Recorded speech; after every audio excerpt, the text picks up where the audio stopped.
दिल्ली और आगरा जैसा शहर।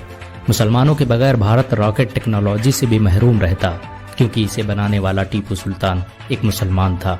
मुसलमान अगर भारत न आते तो आपको समोसा, बिरयानी, कबाब, रोस्टेड और कीमा जैसे लजीज खाने भी देखने को न मिलते। यहाँ तक कि आप खिचड़ी से भी वंचित रहते, क्योंकि इसे बनाने की विधि मुगलों ने ही विकसित की थी। पुलाव, हलवा, पूरी और मुरब्बा को बनाने का तरीका भी मुसलमान अपने साथ भारत लाए थे। आपको ये जानकर शायद हैरानी हो कि अखंड भारत का निर्माण मुसलमानों ने ही किया था। देश के तिरंगे झंडे को डिजाइन करने वाली महिला सुरैया तैयब जी एक मुसलमान थी। दिल्ली, आगरा, लखनऊ, हैदराबाद, औरंगाबाद जैसे मशहूर शहर मुसलमानों ने ही बसाए थे।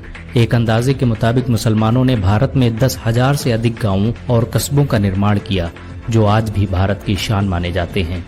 बारूद बनाने की तकनीक मुसलमान ही भारत लेकर आए थे। भारत में सबसे पहले तोपखाना का निर्माण और तोप का इस्तेमाल मुगल बादशाह बाबर ने किया था।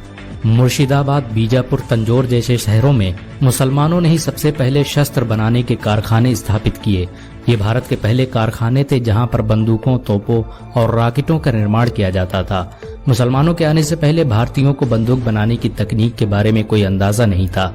अगर मुसलमान भारत न आते तो यहाँ के लोग सदियों तक इस टेक्नोलॉजी से वंचित रह जाते।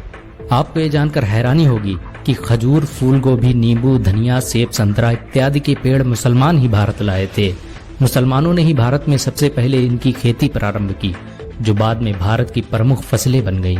बहुत कम लोग जानते हैं कि साबुन का आविष्कार सबसे पहले मुसलमानों ने ही किया था, और जब तुर्की के मुसलमान भारत में दाखिल हुए तो उनके साथ ये तकनीक भी भारत आ गई और धीरे धीरे साबुन का इस्तेमाल पूरे भारत में होने लगा।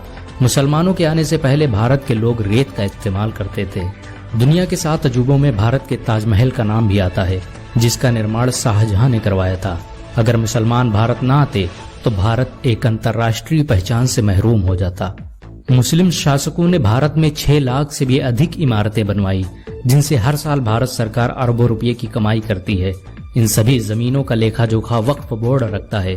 सिर्फ ताजमहल से ही भारत की हर साल अरबों रुपये की कमाई होती है। मुसलमानों की हुकूमत में भारत सोने की चिड़िया कहलाता था। मुसलमानों के बगैर भारत कभी भी परमाणु संपन्न देश न बन पाता, क्योंकि एक मुसलमान APJ अब्दुल कलाम ने ही भारत का परमाणु बम बनाया था। भारत आज भी मुसलमानों के दिलों में बसता है। मुसलमान इस देश के लिए अपनी जान भी दे सकते हैं। अगर एक मुसलमान होने के नाते आपको गर्व महसूस हुआ हो तो इस वीडियो को लाइक और शेयर जरूर करें।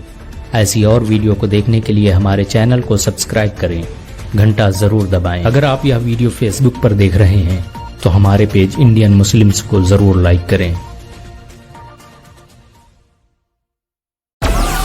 डाउनलोड मौज।